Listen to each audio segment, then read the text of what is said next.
तो अब हम पढ़ेंगे France become a constitutional monarchy. ठीक है, अब देखो क्या होता है। The national assembly completed the draft of constitution in 1791। तो नेशनल असेंबली जो होती है ना, वो जो भागे हुए लोग होते हैं, मतलब थर्ड स्टेटस के वो लोग जो पढ़े लिखे थे, जो उस मीटिंग से भागे थे, ठीक है, तो वो जाते हैं और अब वो अपने आप को नेशनल असेंबली जो है डिक्लेयर कर देते हैं। ठीक है, वो अपने आप को नेशनल असेंबली डिक्लेयर कर देते हैं और अब वो डिसाइड करते हैं कि एक कॉन्स्टिट्यूशन बनेगा और फाइनली 1791 में फ्रांस में एक कॉन्स्टिट्यूशनल ड्राफ्ट तैयार किया जाता है, कॉन्स्टिट्यूशन का ड्राफ्ट तैयार किया जाता है। ठीक है, अब क्या होता है देखो, तो ये जो कॉन्स्टिट्यूशन बनाया जाता है, इसका मेन ऑब्जेक्टिव होता है पावर ऑफ मोनार्क, यानी कि लिमिट करना, मतलब कि मोनार्क की जो पावर है उसको लिमिट करना, उस पर कंट्रोल लगाना।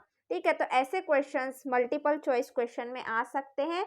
What was the main objective of constitution of France which was made in 1789?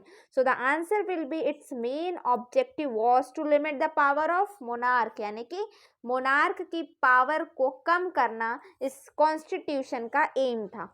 This power, instead of being concentrated in the hand of one person, but now separated and assigned to different institution. अब ये power, ठीक है, monarch की जो power यानी king के हाथ में जितने भी फैसले लेने वाले पावर थी, अब ये खत्म हो गई और इसका हो गया डिवीजन, यानी कि सेपरेशन ऑफ पावर, जो हमने फर्स्ट वीडियो में एक बार डिस्कस किया था। ठीक है, तो देखो अब सेपरेट हो गई ये पावर, तो जुडिशरी, लेजिस्लेचर और एग्जीक्यूटिव, यानी कि लेजिस्लेचर वो जो लॉ बनाते हैं, ठीक है, एग्जीक्यूटिव मतलब वो जो उसे लागू करते हैं, और जुडिशरी मतलब वो जो उसमें जो भी गलतियां हो रही है, ठीक है, उसको रिव्यू करते हैं। तो अब फ्रांस में भी यही सिचुएशन थी। अब हमारे इंडिया में भी यही चीज़ वर्क करती है, लेकिन इंडिया का जो रोल है, इंडिया के लिए ये सारी चीज़ें अलग है। ठीक है, अभी हम बात कर रहे हैं फ्रांस की।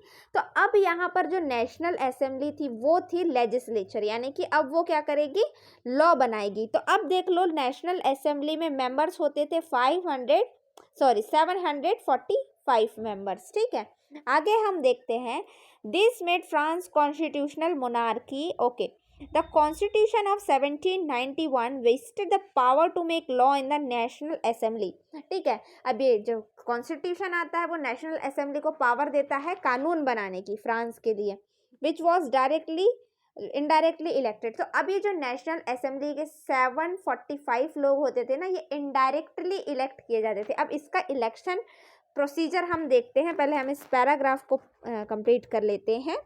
ठीक है, this is citizen voted for a group of इलेक्टर who in turn choose the assembly. Not all citizens however had the right to vote. Only men about 25 years of age who paid taxes equal to 3 days of labor wages were given to status of active citizen. यहाँ पर to terms आपके सामने है, एक है active citizen और एक है पैसिव सिटीजन। अब हम इन एक्टिव सिटीजन और पैसिव सिटीजन को ठीक से समझेंगे तो सभी देखेंगे। यहाँ पर देखो, एक्टिव सिटीजन और एक है पैसिव सिटीजन। ठीक है, तो एक्टिव सिटीजन का मतलब होता था मैन, मतलब कि मैन, वो मैन जो 25 ईयर्स की एज को अटेन कर चुके हैं, मतलब कि जो 25 ईयर की एज के हो चुके हैं, वो मैन कहलाते थे एक्टिव सिटीजन। प्लस अब जो एक्टिव सिटीजन होते थे उन्हीं को क्या था, वोटिंग का राइट था। ठीक है, राइट टू वोट जो था वो एक्टिव सिटीजन के पास था। अब एक्टिव सिटीजन में सिर्फ क्या थे, मैन थे। देखो अभी भी यहाँ पर वुमेन नहीं है, यहाँ पर सिर्फ मैन है, और वो भी मैन कैसे, 25 ईयर ओल्ड की एज जिसने, मतलब 25 ईयर की एज जिसने अटेंड कर ली है, उन्हें क्या मिल गया, राइट टू वोट मिल गया। इसके साथ यहाँ पर एक और प्रॉब्लम ये थी कि जितने भी पुरुष थे, अगर उन्होंने 25 ईयर की एज को क्रॉस कर लिया है तो ही उनको वोटिंग का राइट मिल जाएगा, ऐसा नहीं था। ठीक है, यहाँ पर ऐसा था कि अगर कोई भी पुरुष जो अपने 3 डेज का वेजेस एज अ टैक्स पे करने में कैपेबल है, ठीक है, तो सिर्फ उसी को जो है राइट टू वोट था, यानी कि वोटिंग का अधिकार सिर्फ ऐसे आदमी को था जो अपने 3 दिन की सैलरी को पे करने में सक्षम होता था, एज अ टैक्स पे करने में सक्षम था। ठीक है, अब तो ये हो गए एक्टिव मैन। तो अब देखो जो पैसिव सिटीजन थे, एक्टिव मैन नहीं, एक्टिव सिटीजन। ठीक है, अब जो पैसिव सिटीजन थे तो इसमें बच्चे, ठीक है, मतलब कि वो लोग जो कि लेस प्रॉस्पेरस होते थे, ठीक है, लेस प्रॉस्पेरस जो सिटीजन थे वो पूरे के पूरे पैसिव सिटीजन कहलाए, जिसमें वुमेन्स भी आती थी, ठीक है, आर्टिस्ट, पीजेंट्स, ये सारे इसमें आ जाते थे, ठीक है ना। अब हम आगे देखते हैं next. So I think active और पेसिव सिटीजन का कॉन्सेप्ट आप लोगों को यहाँ से क्लियर हो गया होगा। आगे हम देखेंगे, ओके अब हम इसकी बात करते हैं। The constitution began a declaration of right of man and citizen right as the right of life. तो ये जो नया कॉन्स्टिट्यूशन बना था, नया संविधान बना था, ठीक है, ये यहाँ पर ये क्या बात करता था, right of man and citizen. इसमें क्या लिखा हुआ था, rights of man and citizen, यानी कि वहाँ के लोगों के अधिकारों की बातें इसमें लिखी गई थी, ठीक है। राइट सच एस, तो यहाँ पर भी जो लोग थे उनको क्या क्या राइट दिए गए इस कॉन्स्टिट्यूशन के आने के बाद, तो right of life, sorry right to life, freedom of speech, freedom of opinion, equality before law. देखो हमारे यहाँ भी राइट टू लाइफ है आर्टिकल 21 में, फ्रीडम ऑफ स्पीच आर्टिकल 19 में, है ना। तो ये सारी चीज़ें हम अपने कॉन्स्टिट्यूशन से कोरिलेट कर सकते हैं। तो फ्रांस का कॉन्स्टिट्यूशन जब 1791 में बनकर तैयार हुआ था तो उसमें भी ये सारे अधिकार जो है वो दिए गए थे, और इन सारे अधिकारों का कहा जाता था नेचुरल राइट। नेचुरल राइट का मतलब वो अधिकार जो लोगों को जन्म से ही मिले हुए थे, ठीक है, बाय बर्थ, जो राइट बाय बर्थ जो अधिकार मिले थे उन्हें कहा जाता था नेचुरल राइट, ठीक है। अब हम आगे देखते हैं।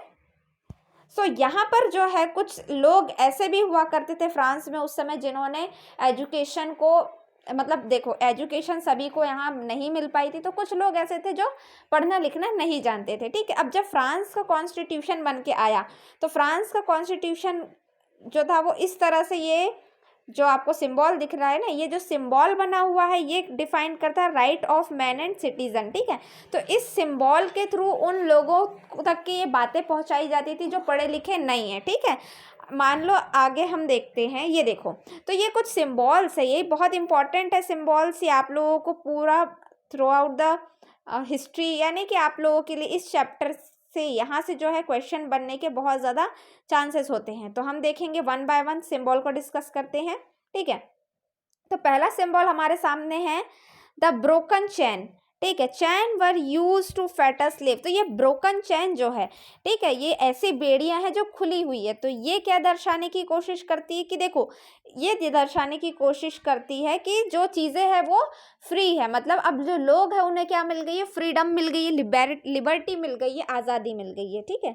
तो ब्रोकन चैन ये दिखा रही है कि अब जो है फ्रांस वो क्या है, आज़ाद हुआ, ठीक है, किससे, जो वहाँ पर मोनार्कियल पावर थी, ठीक है। इसके अलावा जो क्लर्जीज और नोबेलिटी अपना जो वर्चस्व स्थापित कर चुके थे वहां, उससे, ठीक है ना। अब हम देखते हैं दूसरा symbol, a bundle of rod और फेसेस। देखो बंडल ऑफ रॉड ये बताने की क्या कोशिश कर रहा है, अगर एक स्टिक है, ठीक है, तो इस स्टिक को आसानी से कोई भी इंसान जो है वो तोड़ सकता है, लेकिन अगर हम स्टिक्स यानी कि बंडल उसका बना ले, ठीक है, बंडल बना ले एक साथ, बहुत सारे जो है फेसेस को हम कलेक्ट कर ले, तो इसे तोड़ना जो है मुश्किल होगा। मतलब कि डायरेक्टली और इनडायरेक्टली ये जो सिंबल था इट सिंबलाइजेस द यूनिटी, यानी कि यूनिटी जो है वो पावर है।